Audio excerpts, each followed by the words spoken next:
Hello everyone, welcome back to the channel. Today we're going to work on a DMR hotspot. This is my hotspot here. I've had it for many years and it's a Raspberry Pi B 3B in a crappy little case that came with it from Amazon, and then I've got the standard MMDVM hotspot hat and a Nextion screen. And this was really easy to build. I've been using it for many years, but I've literally just had it sitting on a shelf with the screen taped up and dangling off the shelf so I could see it. And I finally decided to 3D print a nice little case for it. And I thought that while I'm at it, I'm gonna redo this whole thing and show you guys how easy it is to start from scratch with these. Now, one reason is because this Pi 3B, I have a better use for it. It's way overkill for doing one of these hotspots. So we can use one of these Raspberry Pi Zero boards instead, which will do everything. And it'll allow me to use my B for something else. I have another project in mind for that. So what I like about this screen, it's a little more expensive option, but you can put custom templates on here that list all the last conversations on whatever particular channel that you're on, I guess you could say, node, reflector. Now, the interesting thing about these DMR hotspots is you don't just have to use DMR. You can also set this thing up to do D-Star, Yaesu Fusion, NextEdge. There's so many of them, and you can use them all at the same time, which is really neat. And you can even set it up so a DMR radio transmits to this and then spits it out on a D-Star network. And a D-Star network spits it back DMR to this. So it's really cool. There's so many possibilities. So not only will I show you guys how to do this one with the cool screen, but I'll also show you guys how to set one of these up, which is way more common and a lot cheaper. It's where it's the exact same thing, except this Pi hat here, the MMDVM hat, comes with a little OLED screen, and it's just a lot more basic display on it. And we'll print a smaller case for this, and this one I'm going to end up using in my car or on the go. And you can set this to connect through Wi-Fi to your cell phone, to a hotspot, or public Wi-Fi, or whatever Wi-Fi you want, so you can have this portable with you or sitting in the car, so you can still take this wherever you want. So let's get started.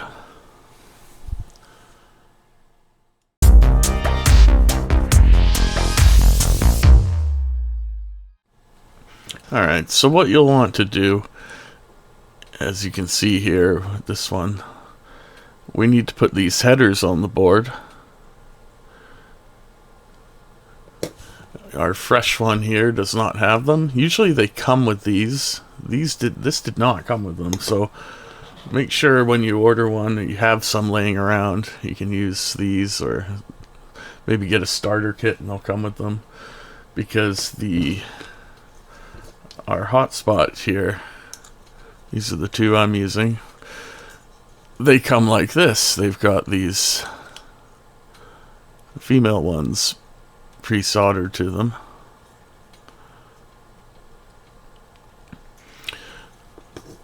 So what we can do, because I don't have any of those laying around, I can use the single row here, and we'll just plug them in. I'll snap that off, plug it in again, snap that off. Same thing here.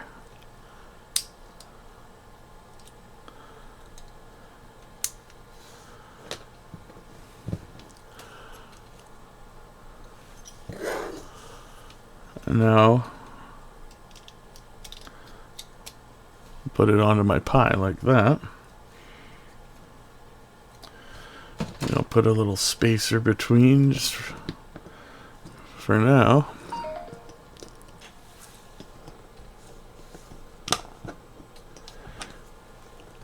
A little bit of flux. Probably too much flux. It's a Lewis-Rossmann amount of flux.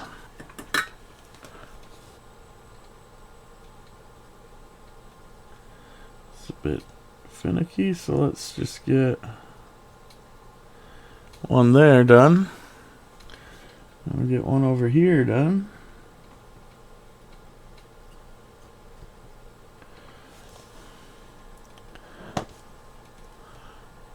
I like that. So those two pins will hold it in place for now.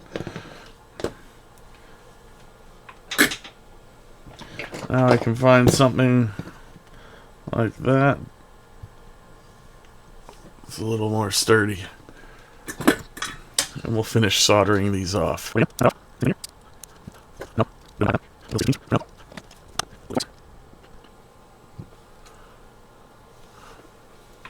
we go. Those are all pretty nice.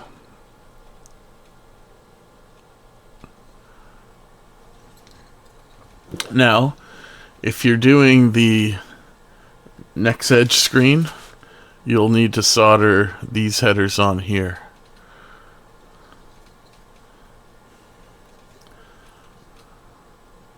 Which is labeled... Actually, oh, sorry, Nextion. I might have said next edge. So Nextion screen is there.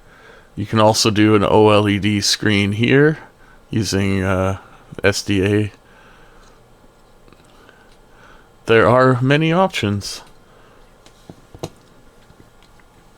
Unfortunately, there's no options to use a full, all the common big LCD screens.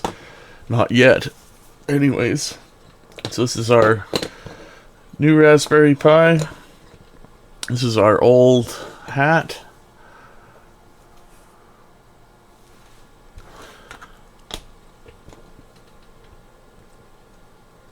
But the SD card is out, so nothing is on it right now.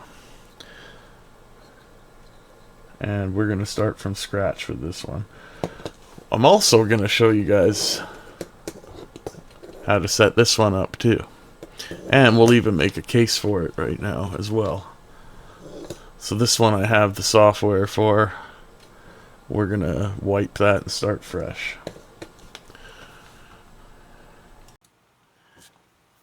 So here we go. I'm in Bamboo Labs and I've found a file for exactly what I want. This will fit my Nextion screen, and it will also fit the Raspberry Pi and the MMDVM hat in the back. It's a nice little design. I did not create it myself. I just found this online.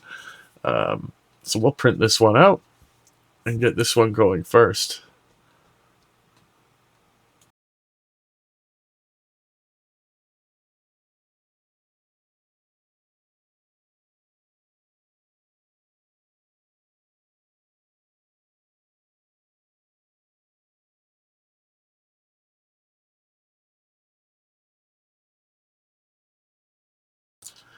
Alright, here it is, all printed out. Looking pretty good. I use PETG with this kind of golden metallic filament. Nothing special, just cheap Amazon stuff. So I'm going to take these nuts and just melt them in with my soldering iron. That seems to be the easiest, most effective way to put these things in. There are better ones you can get that are meant for this process, but I don't have any. I'm just going to use regular nuts and it'll work just fine. So we'll get these in, and that way I'll be able to screw in the screen and the other components and get this thing assembled.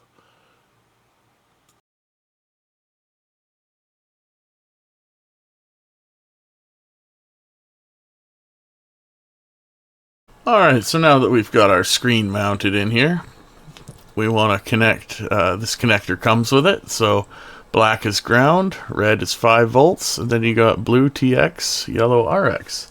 Now remember, on our hotspot board here, we're going to match those. It does have it labeled right there. So we got ground. We got 5 volts.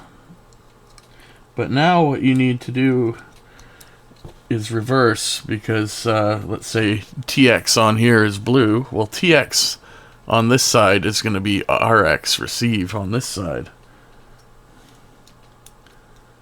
And then RX on this side is going to be TX on this side. That's just how serial communications work.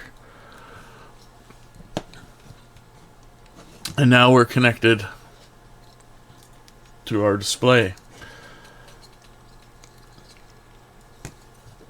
Let's twist those together.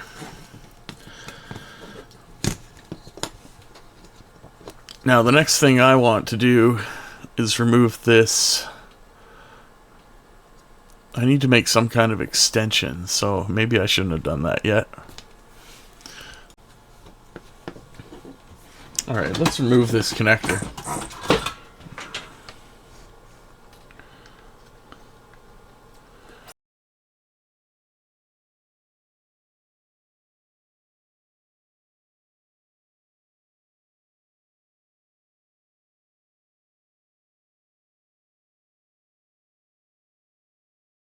So now we're going to attach our little extension that I have. I just salvaged this from something I had laying around. It's in the parts box. So our center pin there will be the antenna. And any one of these will be our ground.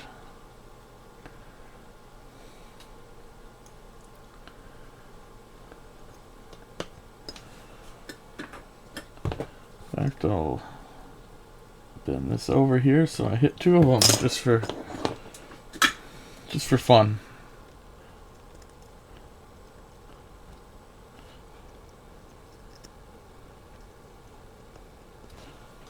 That is nicely grounded.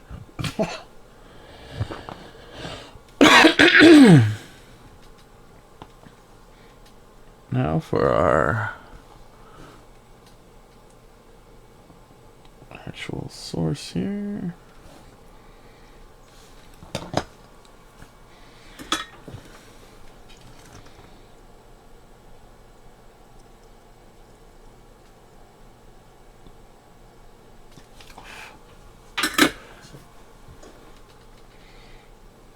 Okay.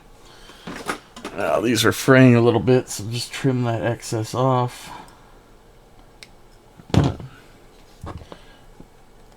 Make sure nothing's shorted out. So we've got our little antenna extension now.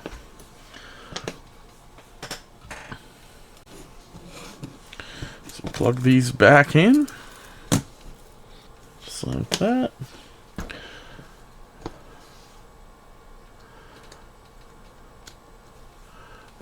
Okay.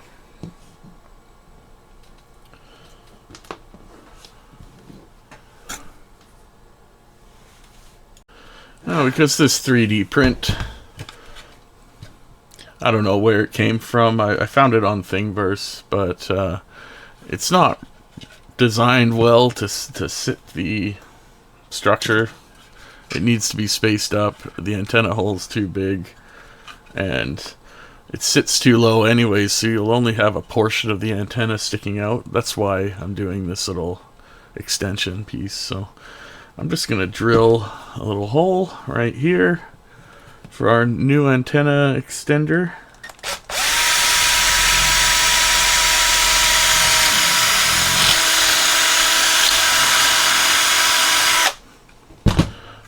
And that shall do.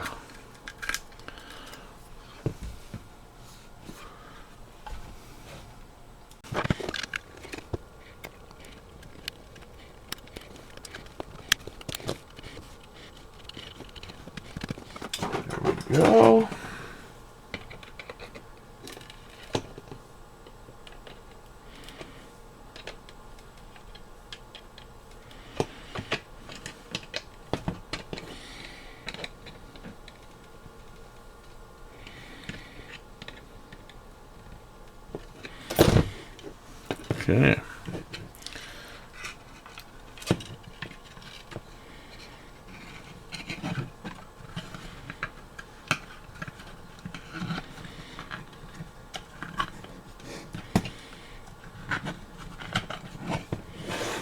So that kind of fits in there. It needs some kind of spacer. I'll try a couple of these. I think 2 of them. Well, let's see what one looks like.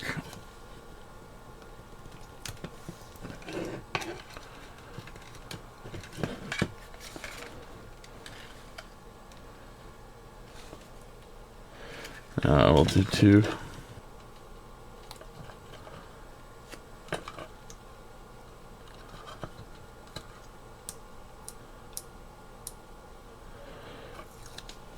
Would be nice to 3D print something in there. Which I'll probably end up doing. But for now, in the spirit of getting this operational, let's get this in here.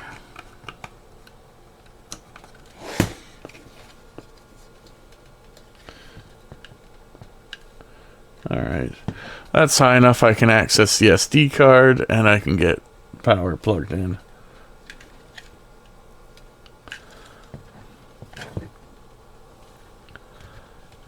And it's already stuck in there quite nicely.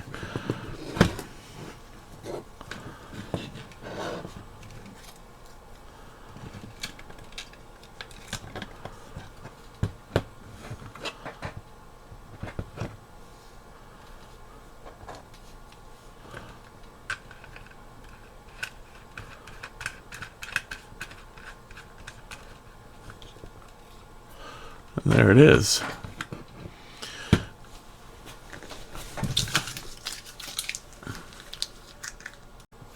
Alright, so there's that one ready to go. Now for the basic one, which is literally just clicking this together.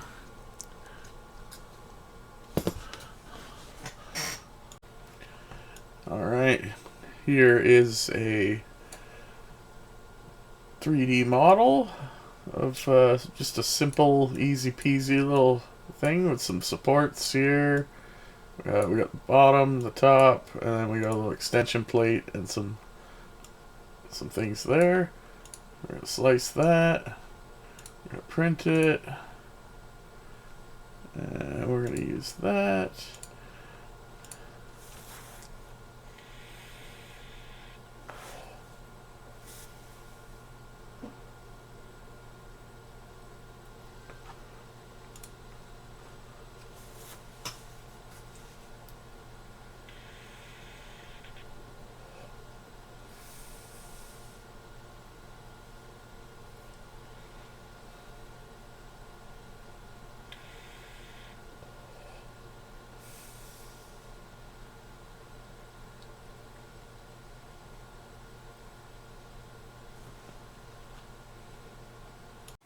Alright, let's put this one together. Got this lovely little case. Again, I found this on Thingiverse, I believe. I might run into the problem of not having long enough bolts, screws. Well, I don't have any screws that are going to work for this, so again, in the spirit of actually pumping out videos and getting things done, I am just going to tie wrap it for now, and I'll have to order some longer screws or salvage some from work or something. I'm just kidding if anyone from work is watching. I never said that.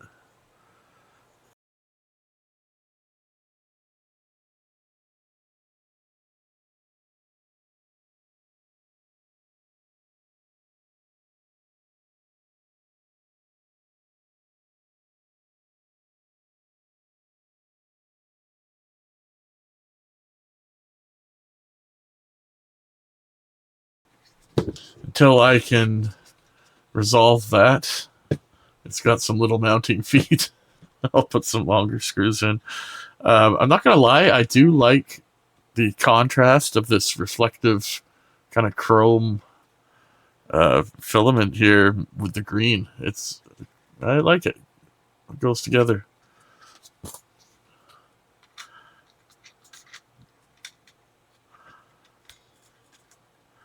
So now we've got our little portable one that we can use in the car, wherever.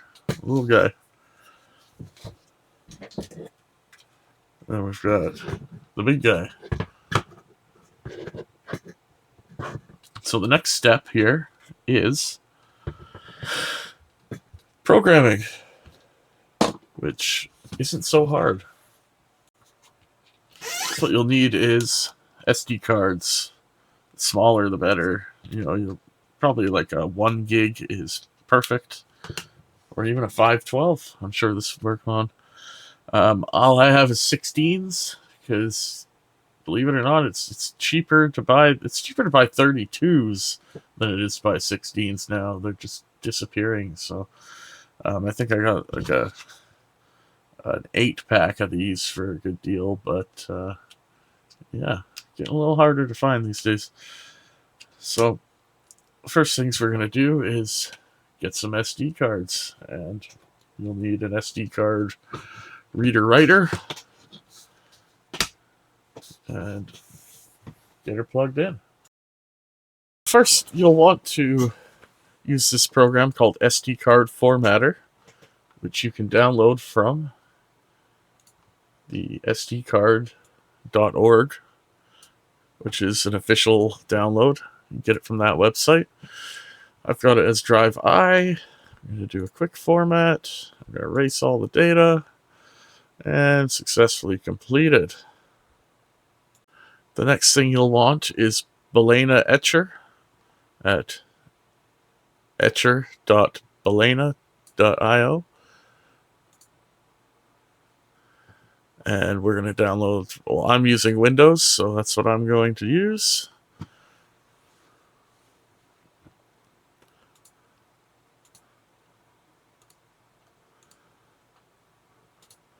I'll set it up here.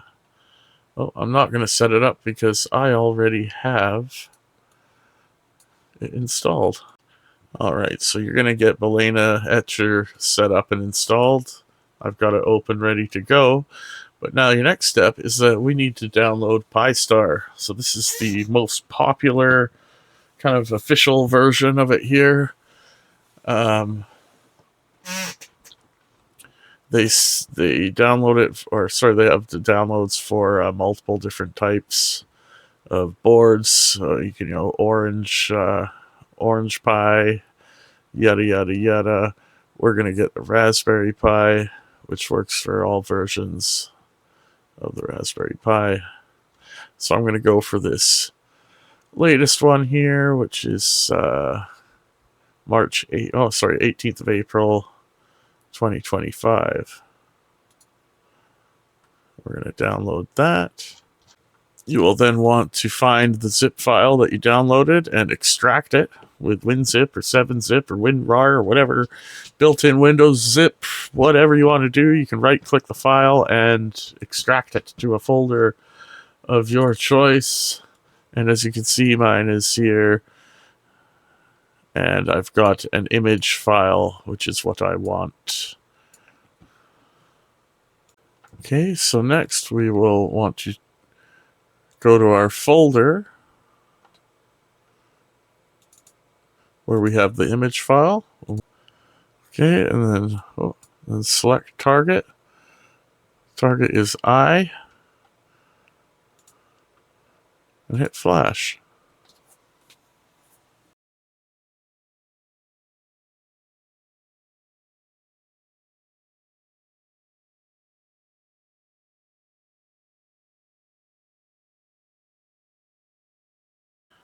Alright, so that's done now. The next step. So on the Pi-Star website, there's also Pi-Star tools. And in here we have the Pi-Star Wi-Fi Builder.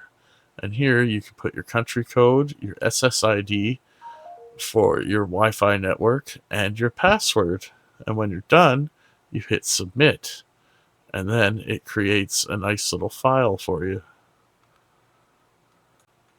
So now we'll go into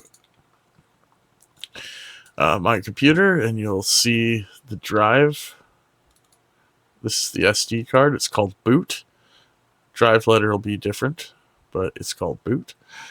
And you'll want to take the file that you created, the WPA supplicant.conf, and copy it to boot. And there you go. That will have your Wi-Fi connection information.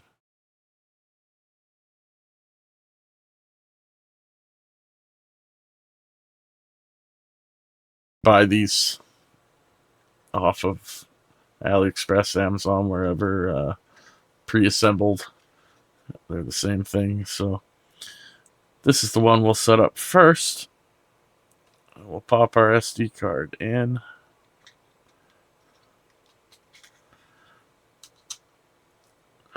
And there we go. Bada bing, bada boom. You want to use a USB micro here. Make sure you have a good power supply, like a 2 amp, 2.4. Raspberry Pis use quite a bit of power, even the small ones, but with the transmitter and everything, that's what you'll want to use. So we're going to power this up, and we're going to let it sit for a minute. The screen is not going to work yet because we have to set that up ourselves. So let it boot. It's booting Linux in the background, or Raspberry Pi OS, and it's going to connect to Wi-Fi, and then it's going to create a little web server on it. And now, once that's done, it should take probably under a minute. We'll connect to the server through a browser, and we'll start setting things up. Okay, so you've got your Pi booted up. You'll notice that the screen does not work, and that is totally fine. What you're going to do is open a browser and type pi-star, and it probably won't work. You can try .local, and it probably won't work either. So this is kind of a difficult part. So you need access to your router settings, and you need to look at a list of DHCP clients that have connected. What's new? What's IPs in that list that you don't recognize? Now, if you don't have access to your router, you can download an app called Fing, F-I-N-G, and this on Android and on iPhone. And this will allow you to scan your network for all the IP addresses that are connected to your personal network. So in my case, I've done that. I've got Fing on my phone, and the IP for the Pi-star is this here. And there we go. Just kind of give it a second. It's gonna wait for a password.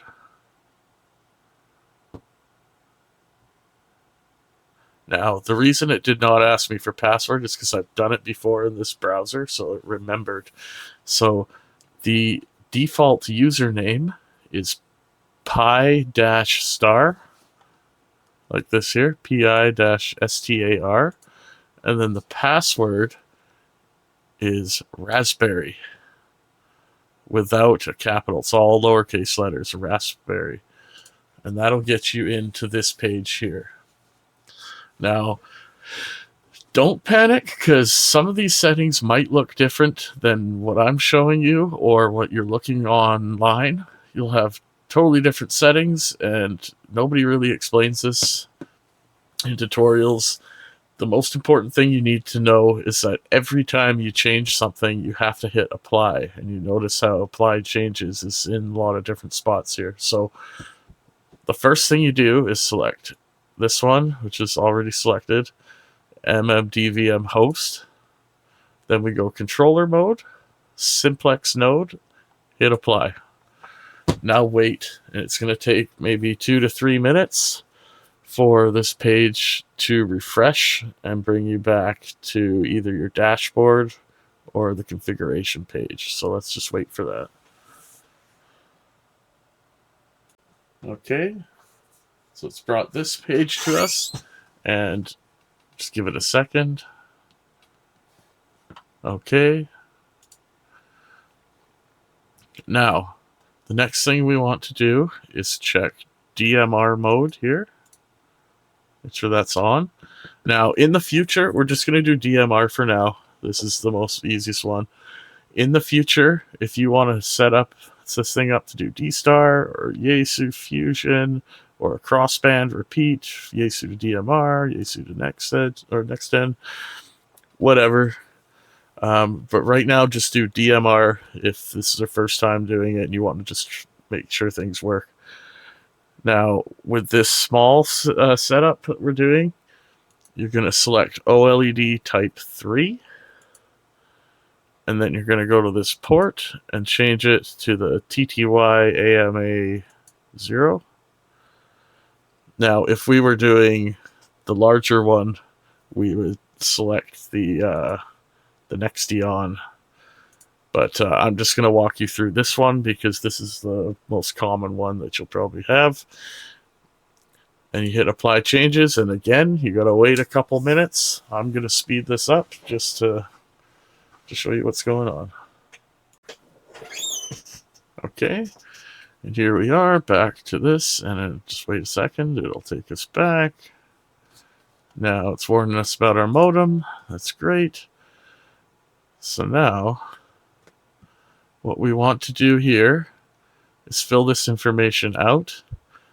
Pi-star is the name of your device, the host name. It's what you should be able to type in up here. It's what you'll see on your network. So if you're gonna have multiples, I'm gonna rename this one to Pi-star Mini. I'm gonna put in my call sign. I'm not gonna show you what my DMR ID is. Now, this is the frequency that you will use with your local radios to transmit to the device. This thing will do anything in the UHF band. This is the frequency I've always used. Yes, I know it's not in the ham band, which is technically not legal, but I would suggest keeping it in the ham band, but make sure you're not interfering with anybody else. This way I knew like nothing was going to be in this, and we're talking like milliwatts here transmit, so this is just for me in my basement. Now, longitude, latitude, you can set this up to where you are. If you go to Google Maps and just find yourself on Google Maps and click the map, it'll pop up a thing at the bottom that says your longitude, latitude, and you can fill all that out. So I'm going to do this in a minute. This you can do your like your QRZ. So this stuff you want to fill out accurately because it will show up on the screen when you talk to people. The one we're going to choose here is the STM32 DVM MMDVM HS Raspberry Pi hat. I'm going to enable APRS host, and I'm going to change it to North America. I'm going to change my location.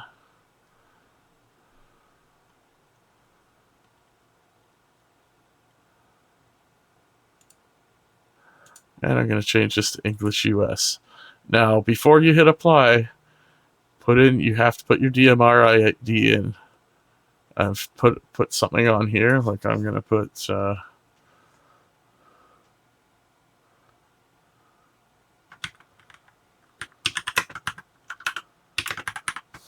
Langley, BC. Nobody knows where that is. I'm going to fill this in a second and hit apply, but I'm not going to show you that. So when you're done, hit apply. Okay, so I forgot. I left it as country up there, but I changed it to Canada and applied it again. So it took me a little while, but I'm not going to scroll up and show you that. Now this one, DMR master in the configuration, we'll change it to gateway. And then once again, we have to hit apply changes and wait for it to restart. Now you've probably noticed that your screen on your hotspot has started to work, which is great. It should be working by now.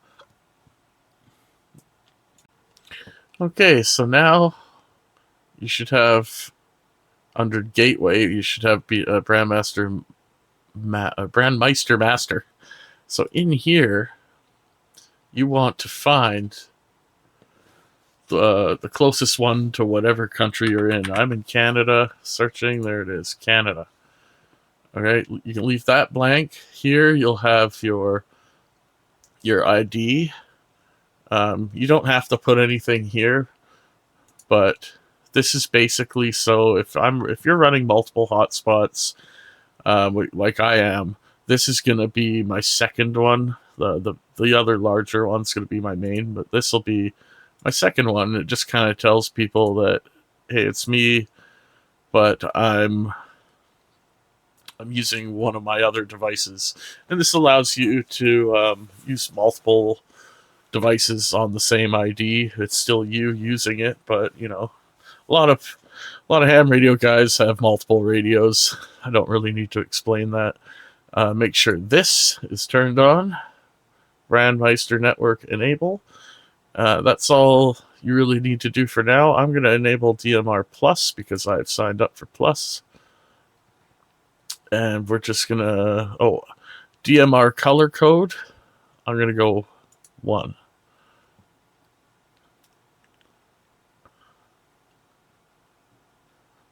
Now we apply the changes again. Okay, and one last thing that I forgot is actually a relatively new feature because I couldn't get mine working.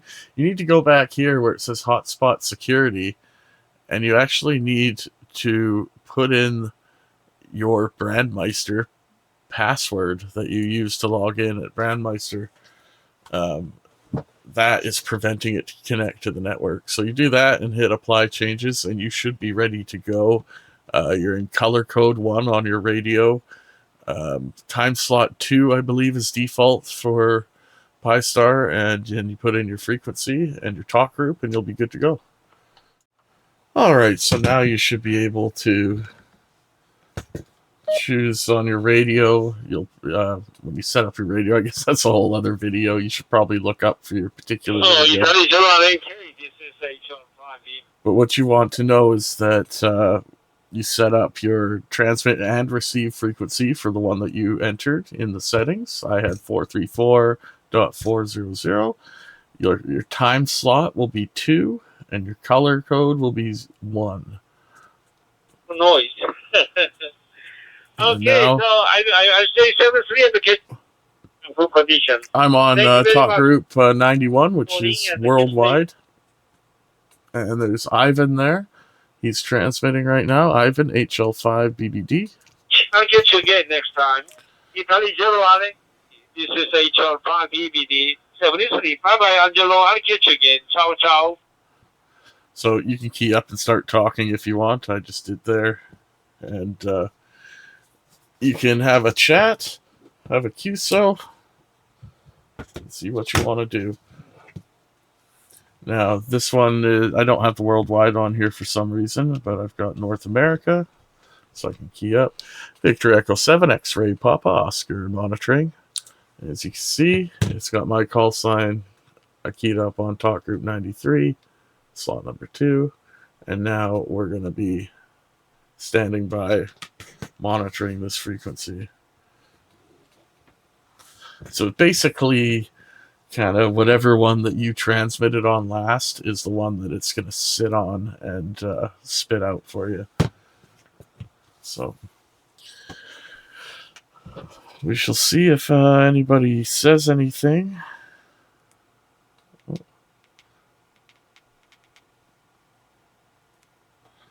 It doesn't sound like anyone's in the North America one right now. It's pretty late. It's midnight right now for me. So we'll go back to worldwide. Let's do a quick key there to jump it over.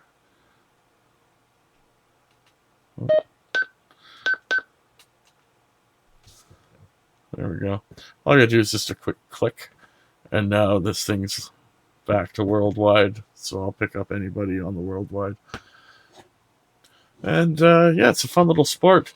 There's still lots more to go. If you want to start setting up Yaesu Fusion or anything like that, it all works quite well, and you can get all of them working at the same time.